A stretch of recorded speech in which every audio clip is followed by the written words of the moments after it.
Today, I'm attempting the most freehanding I have ever done on this channel. Am I going to pull it off, or am I going to screw up my golden demon piece before I even get going? Let's find out.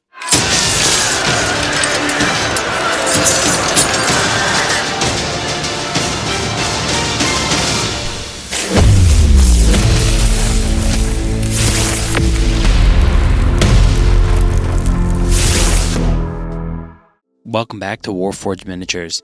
Today we're back on the path for Golden Demon, and we're finally starting to lay some paint down, so pretty exciting stuff. I decided I wanted to start painting my background first. In a previous video I had already painted background black and primed it and got it ready to go, but I needed to lighten up the painting surface because the background in the actual painting is a lot brighter than black, so I needed to light it up. So I decided to reprime the painting surface in white before I got started. I didn't film that, but that took several layers of white paint. It just was ridiculous. Also, doing it on wood, it is very absorbent, so I wanted to really get like a nice thick white layer down first. So that's what I did, and that's where we're starting here. Step one was to roughly draw in the background so I could kind of see where I needed to place everything.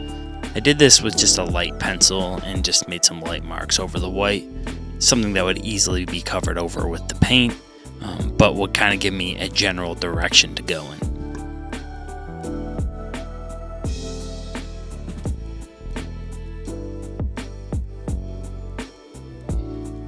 I then just started to roughly sketch out the entire background, just starting to lay some color down, kind of doing it really rough. And as you can see, at first it's like almost looks like watercolors because the wood is super absorbent.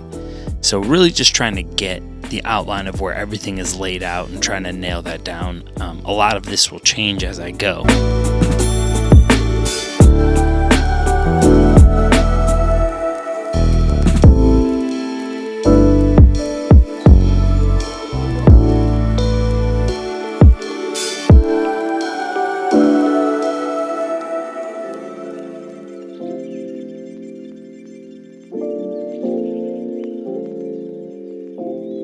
After I roughly got everything laid out, I wanted to start to kind of get the colors more correct, because at first I was using kind of more of a black to block it out, and it really in the painting it's more of like browns and yellows. And a nice trick that I used to kind of just pick out the exact colors was I just kind of put the image into Photopea, which is a free website. It's like Photoshop but free, and I just used the color picker to kind of exactly suss out, because sometimes colors are weird where if they're surrounded by other colors it looks like to the eye it'll kind of look like more of a black when it's more brown, and especially on like different screens it'll look differently. So I'm just trying to kind of figure out what the general colors are. I used that color picker to kind of just see what the color direction he was going in when he made the paint. After I started to feel like I got the colors correct, I just started to fill in more of the details. There's a lot of like background smoke happening, and because obviously I'm taking the main subject of the painting and putting that into a miniature, I have to figure out what to put behind him, because that's obviously not in the painting.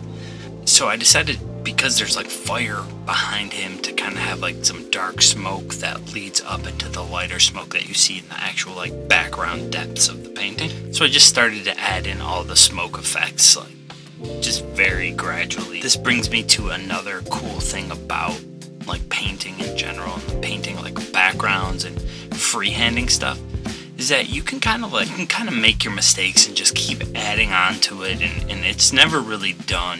You just kind of keep adding to it and keep adding colors and mixing things, and if something doesn't look right or if you mess something up, you just kind of go back over it, and it's pretty kind of low stress, and is why I started with the background. I felt like you can make more mistakes on like a flat piece of canvas than you can on a miniature. Not that you can't just repaint the miniature, but it just seems a little less intimidating. I don't know.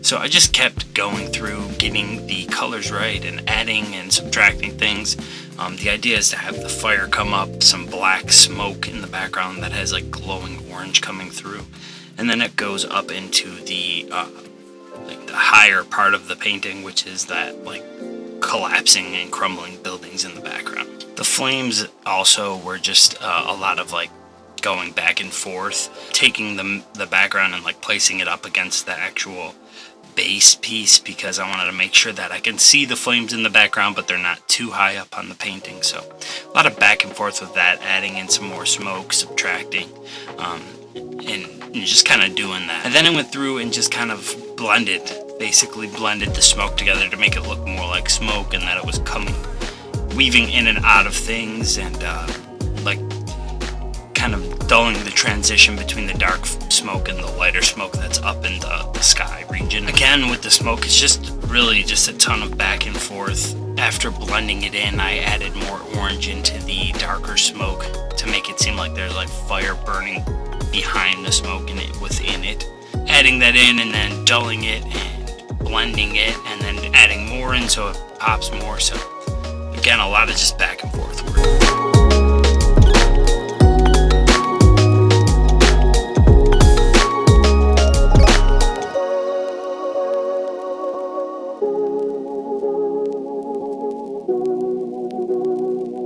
Next, I took a smaller brush and started to kind of add in all the details. Everything in the background, it's not like super detailed, but it's the shapes that the light hits kind of really does define everything pretty cool.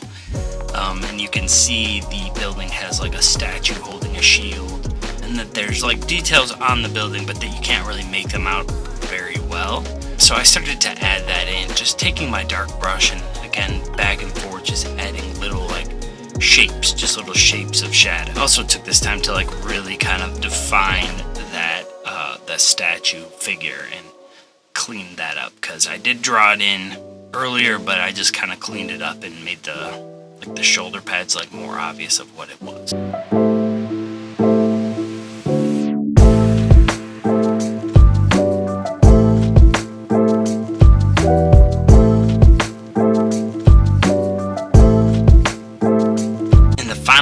I did for today's video was started to add in the broken glass panes that are in the windows that are in those buildings. This was probably like the most intimidating part, and I obviously messed it up. Like my first line I screwed up, so I had to go back in and kind of add some more gray and stuff, and I still have to fix that up a little bit. But I just went in and added these window pane lines, trying to freehand it in the straightest line that I could.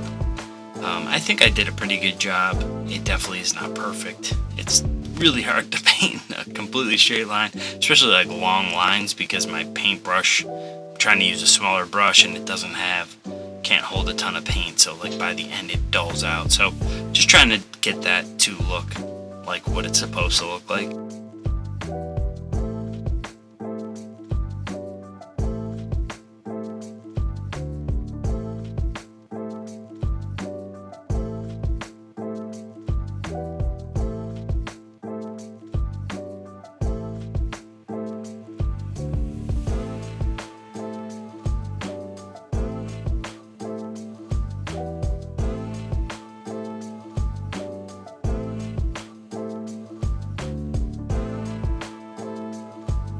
And after about somewhere between 6 and 10 hours of painting over the last couple of days, this is the final result.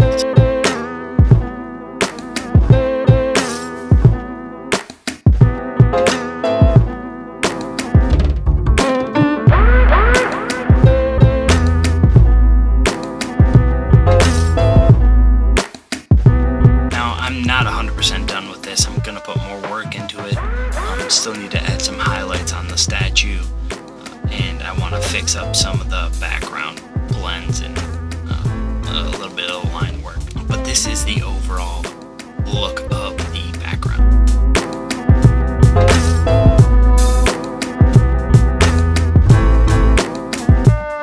And this is it compared to what the painting looks like.